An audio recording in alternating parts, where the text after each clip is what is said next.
tu chuan ka phal thei mat lo che ka ma ngai le du sia che shi non ni ngai to lo du chuan ka du che ti ve mai lo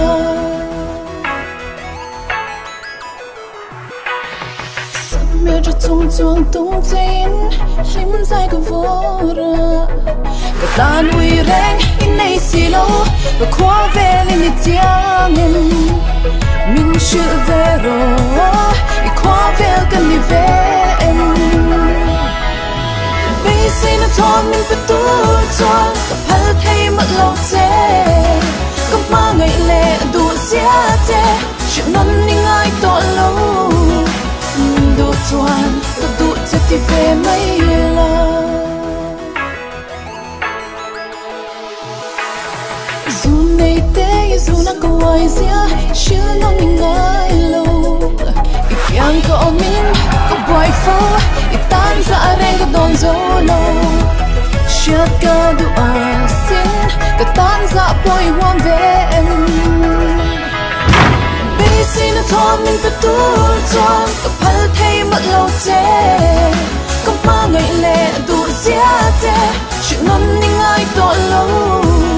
mình đủ chọn ta đủ chết thì về mấy lâu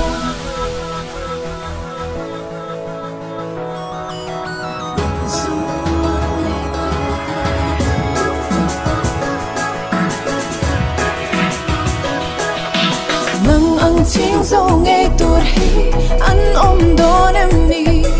cái thằng về rồi nghe thế xin mình hẹn tôi hay rằng gì mà mình thằng về rồi đi qua về cùng tu đình vì xin nó thon mình phải tu chọn cả phật thay mất lâu thế có ba ngày lệ đủ giá thế chuyện non đi ngay to lâu đủ chuan ta đủ cho ti về mấy lo bây giờ nó thon mình phải tu